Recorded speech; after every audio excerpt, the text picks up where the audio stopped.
Hello everyone, this is Kandoka and this is the game Dreadnought, which I want to present to you right now and today. This game is free to play. It is an online, spaceship shooter, as you can see. This beauty on screen is the destroyer Odranto from the Jupiter Arms Manufactorum. You've got three different manufactorums, Jupiter Arms, which are, well, my favorites. You've got Aquila Vector and you've got Oberon, all with their separate strengths and weaknesses. From what I can tell, Oberon is all about speed and not really tankiness. But I would struggle to describe Aquila Vector and Jupiter Arms.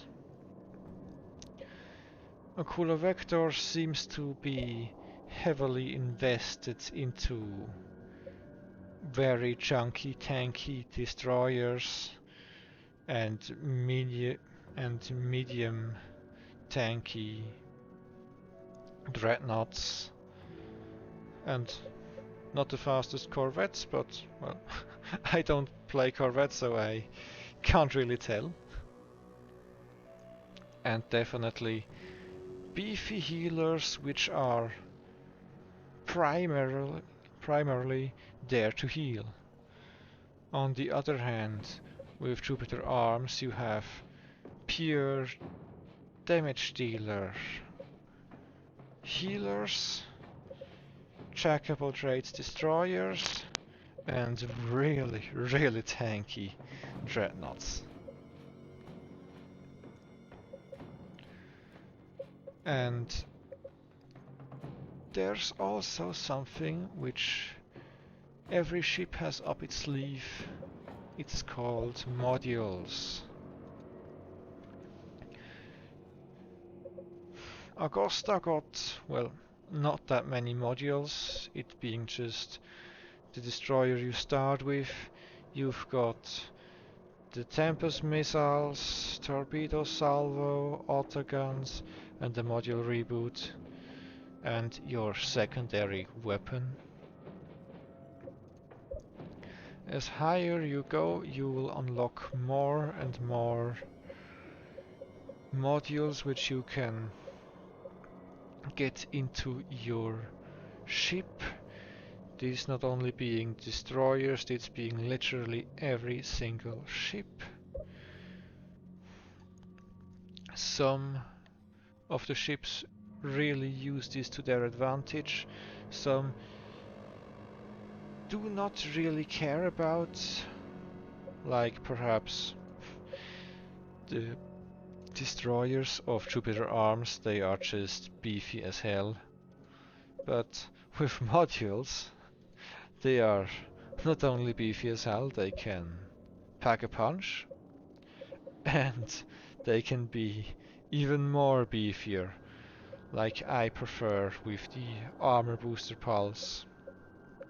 Also something quite interesting to notice, which I will show in short time in a match, is you've got energy with these things.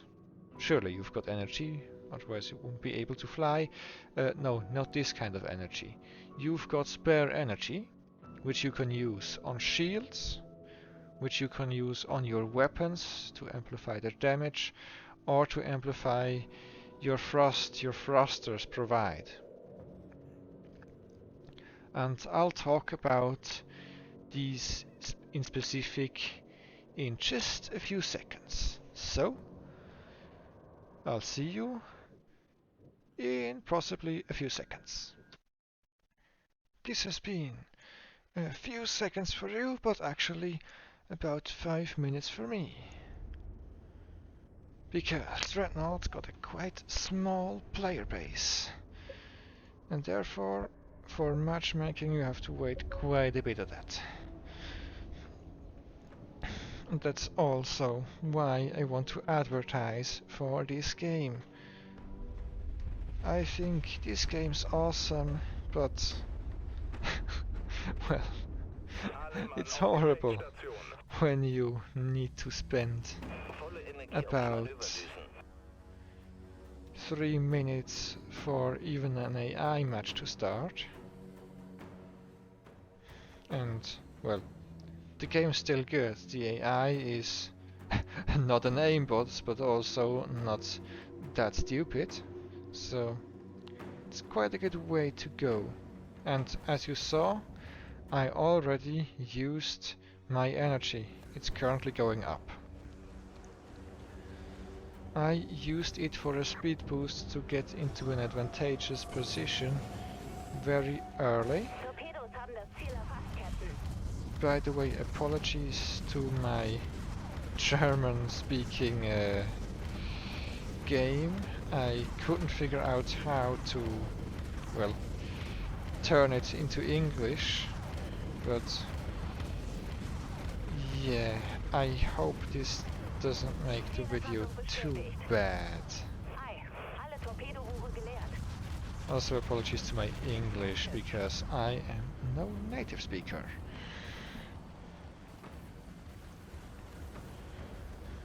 I also used some modules by now, which you see at the top, which are usually bound to the number keys on your keyboard for my usage of my shields and other energy-based things. I really like to use my mouse. I've bound the keys to my mouse directly so that, well, it's just a little faster. You can also press E for a little bit of time, and there shows up that menu. Ooh, I'm under fire. Okay, I'm getting healed.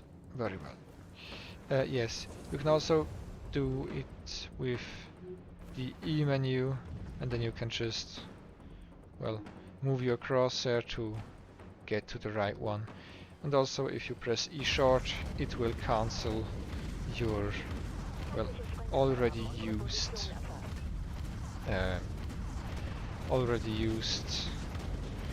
energy absorbing ability. Can I call it such? Yes, I think so. For the sake of demonstrating here, I'll just use a little bit of the E menu wheel. Usually I'll just do it with my mouse keybinds, as mentioned earlier. Right there we've got a few artillery cruiser. They get a cloak, but as you see, it's not that great. Well, torpedoes will do the job. Yes, they will.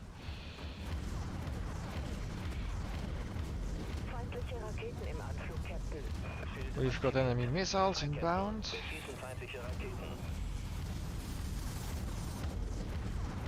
And get into close quarters, but the Gravis is warping behind us. Oh, taking sniper fire or artillery cruiser fire.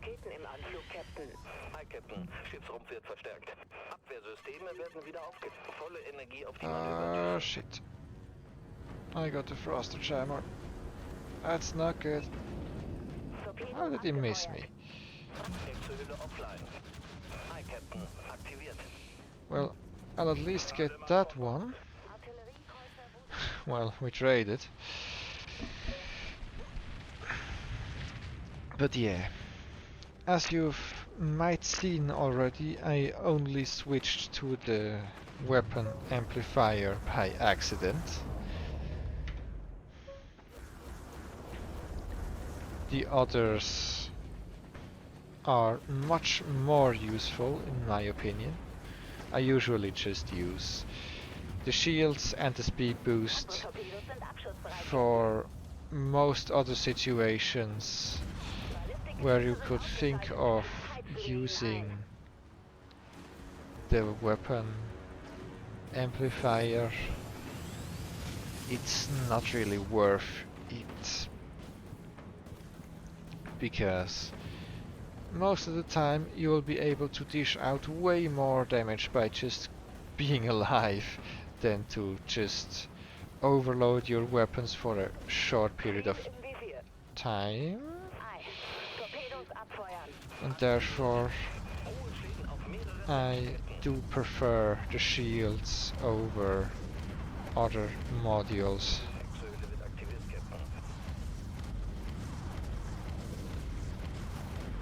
Okay, that one don't want to engage with me. Enemy missiles once again. Need to take out this. Ah, shit. This was 2 snipers and 2 dreadnoughts.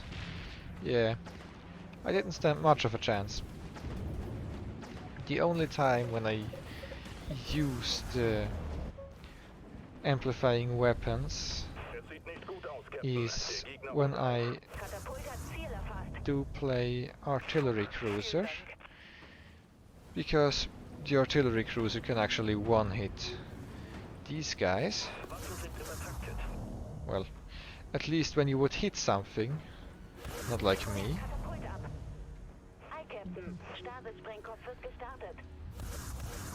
And you could get a one-shot on them if they used the beam amplifier, one of their modules. Ah, do I get them? No, I don't. Come on. Ah, pesky Corvette. Where is it? Where is it? Where is it? I don't like it. I don't like it. Oh, okay, it's dead. Whew. The Corvette is the classic counter against the artillery cruiser. It's, well, not unhittably fast, but it's... Okay. Why wasn't that a one-hit? I don't know, because he just used the beam amplifier. Well, there might have been some weapon changes.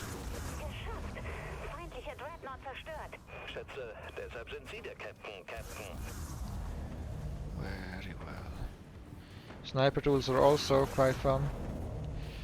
Also, there's a few mechanics with the different snipers or artilleries. The one from Jupiter Arms, for example, shoots 2 bolts at a time, while the Akula Vector only shoots 1. And the Oberon Sniper is kinda like the Auto Sniper from CSGO, but not that OP. And it can shoot all around itself. As you may have seen, I had to turn around to shoot the Corvette. Or at least, when I wanted to shoot it, it got down before I could shoot it. But yeah, with the Oberons, you don't have to worry about your positionings as much. For once, you're faster than most of your opponents, and you do have the freedom of not having to rotate if you want to shoot something with your primary weapon. With the secondary, every ship's free to use it in every direction, as far as I know. But yeah, that wraps up this party of Dreadnought, this short or also long kind of tutorial, or, well, I don't know how to put this. Yeah, this propaganda for Dreadnought, this advertisation? I'm not very sure. But what I am sure and very certain of is that I am Kendoka, and I will see you next time. Have a good one. Bye.